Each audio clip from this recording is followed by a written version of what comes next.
Associates today. The Live 5 for 6 mobile app. Download it today.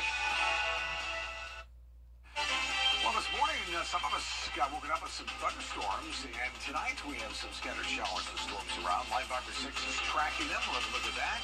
Look ahead towards your Easter weekend forecast coming up. Now on News Channel 6 at 6, breaking up a food desert in Augusta. How a new grant will help bring a grocery store to the Laney Walker neighborhood. As your news at 6 starts now. Live from Television Park, this is WJBF News Channel 6 at 6. Good evening, everybody. I'm Brad Means. And I'm Jenny Montgomery. Thank you for joining us. Coverage you can count on begins with some big changes when it comes to traffic plans for Masters Week. Hannah Latier joining us live from the Washington Road and River Ridge Drive intersection to show us what we can expect. Hannah? Guys, the new traffic signal at this intersection is just one of the ways the city is trying to make Masters traffic flow smoother and safer this year. It should help patrons walking to and from Augusta National cross the road easier. Drivers will be able to turn left or right onto Washington from River Ridge, but won't be able to go straight. For morning traffic, the Washington Road exit 199 off-ramp will be closed. City leaders recommend getting off on exit 200 to get to Augusta National, but other exits will be open. There will be no northbound traffic on Berkman's Road in the evenings starting on April 6th. There will be a detour on Wellington Drive. And finally, QR codes will now allow patrons to easily find their parking spots on a mapping app. The mapping is going to be huge because I think that's been an issue for people that drive up and they're like, oh, this parking lot's closed, this parking lot's closed. Now they're going to be able to go to their phone, and everybody has a phone these days, but it's the last time they'll be able to use the phone because they can't take it in the Masters, but I think it'll significantly help. Many of these changes will be going into effect on Monday. Live in Augusta, Hannah Latier, WJBF News Channel 6. Well, we look forward to Masters Week, no question about it. Could use some Masters-like weather, maybe, as we get closer. That's right. Chief Meteorologist Tim Miller has an update. Coming up in just a few minutes. Jenny Brand. All right, Tim, we appreciate it. It's been on top of Augusta's to-do list for years, bringing a grocery store to the Central Business District. Augusta city leaders have cleared the way for a $500,000 grant that could help develop a grocery store in months. George Escala has the story. In the Laney Walker, Bethlehem area, it's a major issue not having a retail grocery store. Yes, it's inconvenient. Real inconvenience. We need one down here bad. Real bad. And I hope the commission come on and do something. A commission committee clearing the way for the city to receive a $500,000 community foundation grant that will aid in the development of a grocery store in the Central Business District. It allows for in-depth planning to begin in some aspects for acquisition, to sort of move forward in some aspects as well. So really excited about this commitment. It shows that they're for real. Over the last 15 years, as redevelopment has taken place in the Laney Walker area, there's been talk of needing a grocery store. Now Welter says a groundbreaking could be measured in months. What we're looking at, I guess, over the next 12 to 18 months. Another question is where some commissioners pointing to the Armstrong Galleria on Laney Walker. I think there's some place that would be an ideal place. I'm not saying that's where it's going to be, but I think that's a good place for it to be. Armstrong Galleria? Don't want to speak to that. I'll abstain from that, but what I will say, there is a viable site. I'm hoping that we can do something over there. We have had a grocery store over there, so I'm hoping that that's the location. I don't care where it should go, long as they got one down here. In the Laney Walker area, a grocery store is now on the list. In Augusta, George Escala, WJBF News Channel 6. A Richmond County deputy who was shot in the line of duty last year is teaming up with the Shepherd Community Blood Center to encourage more people to donate blood. Isabella Moody here with more on that story. Richmond County Deputy Kenneth Mercer was shot after responding to a call last July. His recovery was aided by the blood donated through community blood drives. Today, the Shepherd Community Blood Center recognized some of the organizations that held blood drives at its Top 20 Appreciation Luncheon. Deputy Mercer was the event's keynote speaker. He reminded the people of the importance of those blood drives and encouraged them to continue to donate. All blood donated to Shepherd remains local, and the CEO says keeping it in the community is vital. It's every day that people need blood, and we don't know often who it's going to go to, and we do it because it's the right thing to do and because we want to help. But it means so much when you're able to see who it helps, and when you're able to hear what it means to him and his family. There are 4 Shepherd locations in the Augusta area where you can donate blood. We have a link where you can find the closest one. Also hear from Deputy Mercer about his gratitude for the organizations that helped him beat the odds. On WJBF.com. Jenny? All right, Isabella, thank you. Columbia County high school students have a chance to earn up to 12 college credits toward a degree in education. Teaching as a Profession, or TAPS Talks, is a program designed to inspire students to become future educators. It's a 3-year pathway at Augusta University. Any student can choose it starting in their freshman year in high school. Today, students got to hear stories from current educators and how they got their start. The best thing we can do is ensure that we continue to have the best teachers in front of every student in every classroom in Columbia County schools. So right now we have, very talented young people that are in our high schools, and we want to ensure that they know that being a teacher is a great profession and a great opportunity for them. 5 seniors in TAP, one from each high school in the county, will receive a $1,000 scholarship from Georgia's own credit union. South Carolina Governor Henry McMaster in Aiken to talk education today. He was at J.D. Lever Elementary this morning to sign Senate Bill 418, known as Read to Succeed. Now, in its original form, this bill targeted K through 12 kids, but state leaders said, no, let's narrow the focus to K through 5. The superintendent says the bill goes a long way to improve literacy and reading education across the Palmetto State. This really recenters and refocuses this law on what we call the science of reading, which is this amazing brain science that we have now that shows us how we learn how to read.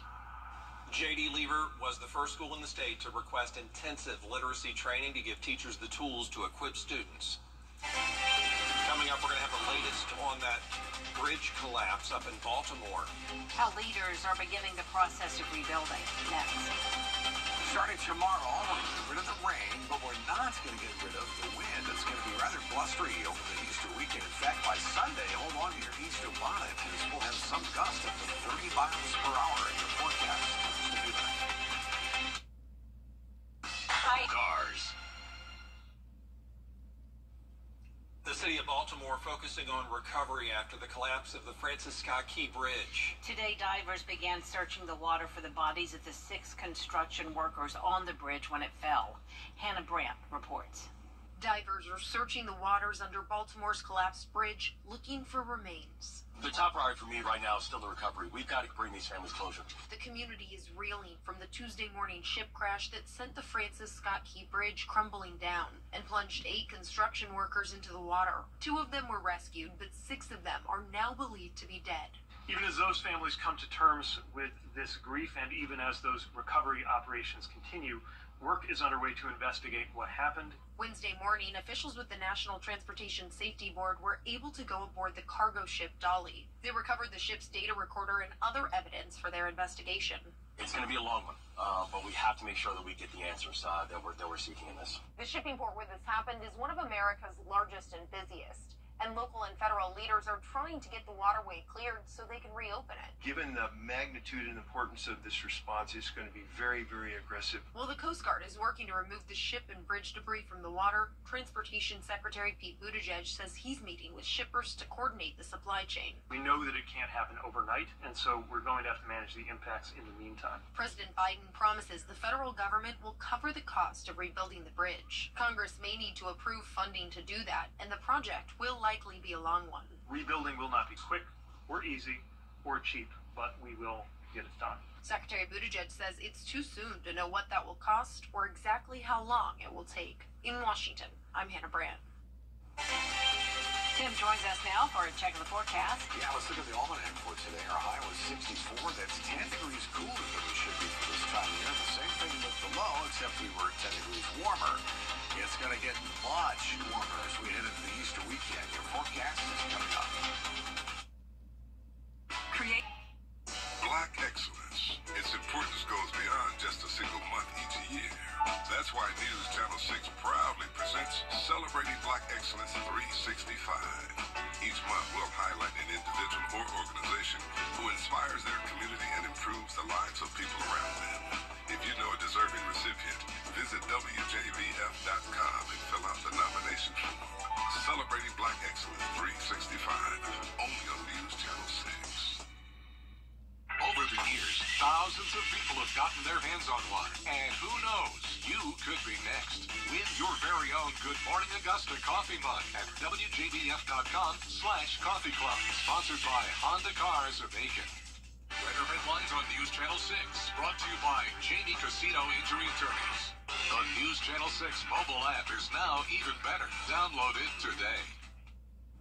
Coming up, our Scholar Athlete of the Week. And we check in with the Clemson Tigers in Los Angeles ahead of tomorrow night's Sweet 16 matchup in sports. Dr. Sean, news is complicated. That's why WJBF.com makes it easy. Ruben Chevy. WJBF.com. Click, click. Let's face it, news is complicated. That's why WJBF.com makes it easy. Get clear, accurate stories that don't waste your time. Plus, get the latest video in one click with WJBF Plus. Get it all at WJBF.com. The Scholar Athlete Awards are brought to you by Jefferson Energy Cooperative, Revamp of Augusta, McDonald's, and WJBF News Channel 6. Now, WJBF sports coverage you can count on.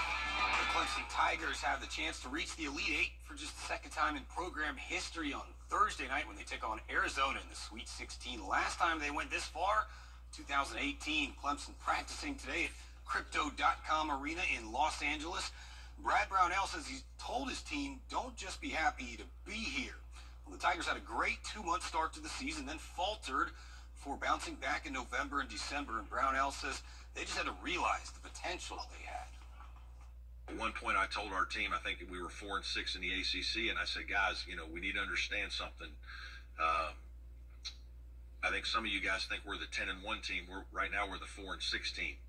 And if we go 4-6 again, we won't be playing in the NCAA tournament. And I said that'd be a shame because of what you did the first 2 months of the year, but also because I think we're good enough to go to the Final Four. Tigers 7.5-point underdogs tip off tomorrow, CBS 7 p.m. The Georgia Bulldogs are still dancing over in the NIT. They're on to the semifinals for the first time since 1998. They trailed Ohio State 70-64 with under 5 minutes to go, but Bulldogs rallied back, held on for a 79-77 win. They'll face the Seton Hall UNLV winner at Hinkle Fieldhouse in the semifinals Tuesday, April 2nd. Opening day for the Braves been pushed back from Thursday to Friday due to expected bad weather in Philadelphia. Former Clemson Tiger and Augusta Green Jacket Spencer Strider still going to get the start. Braves won 104 games last season, but have lost to the Phillies in the division series 2 years in a row. They'll go for their 7th straight NL East Division title. This week's WJBF Scholar Athlete of the Week is Richmond Academy's Travis Wright. He's a 2-sport star for the Musketeers, the captain of the football team. He's named first team All-Region as a senior, and on the track, he was medalist in the mile event. In the classroom, how about a 4.0 GPA, earned the highest SAT score in his class, and he's ranked 3rd in his class. His parents and coaches say he's a hard worker and a good leader for younger kids. Oh, it's awesome. I mean, I started off my senior year, and I knew that I wanted to leave an impact on the school and be a role model and be a leader to some of these younger kids. And I just hope that they take something away from this, just to work hard and follow your goals and your dreams. Oh, my goodness. We're just so proud of him. He's worked really hard in the classroom, on the field, and just, he's really accomplished a lot of his goals, and we're just super proud of him. Basically, Trav kind of coming from EDS, which was a small school in 8th grade, coming to Richmond, in a much, much bigger environment. He really blossomed, through football and academics. So I think his leadership skills just, have really where he's blossomed, in my opinion. Trav is outstanding as a human being, a player, and just an overall leader for sure. Trav stepped in and was able to do things that surprised me. I think surprised him as well. But nonetheless, he set a foundation for us to move forward for sure. And he's going to hang up the helmet, focus on his academics as he heads to the University of Georgia Honors College in the fall. Big congrats to he and his family. Yeah, way to go, Trav. Long line of great athletes in that family. That's right. And Thank you. ARC too. Yeah. Definitely. Thanks, Brendan. We'll be right back. From scheduling your medication at the pharmacy, Medical Associates Plus has you covered.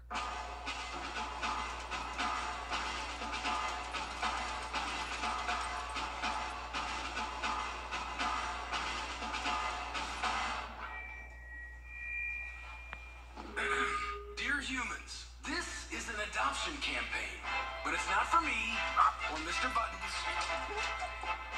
or Frank over there. It's for you, humans. This is a call to humans to adopt our movement, to adopt our cause. This isn't just about saving one of us. It's about saving all of us. Thousands of lives, every single day. It's about support for every one of us four, and sometimes not four-legged best friends waiting to meet a best friend of our own. With Best Friends Animal Society leading the charge.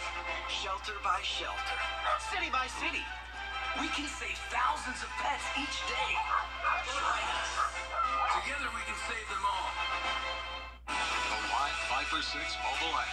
Download it today. Local Living, Saturday mornings at 9:30 on News Channel 6. NASA is working on a new plane that could one day fly on Mars. The space agency is in the early stages of creating an extraterrestrial aircraft that can explore the red planet. This is a video simulation of what NASA is calling Mars Aerial and Ground Intelligent Explorer, or MAGGIE. The double-winged plane would be dropped onto Mars, and then it would take off like a helicopter. You think anyone uses the long version, or did they just say Maggie? I think they use MAGGIE. Yeah, that's like the cool NASA lingo to use. I just want to know if there's any nuts or pretzels or drinks on the flight. Have to be. I mean, they don't have it on Earth. Mars bars. Thank you, Jordan. They have Mars bars. All right, 69 will be our high tomorrow, but we'll be done with the rain by about noon, and then get ready for it. From Good Friday, which will be a good day, and Saturday and Sunday, even better days with temperatures into the 80s by Easter. All right, thanks a lot, Tim. And that is our report for now. Thank you for watching. We do appreciate it. We'll see you again for News Channel 6 at 11. Have a great evening.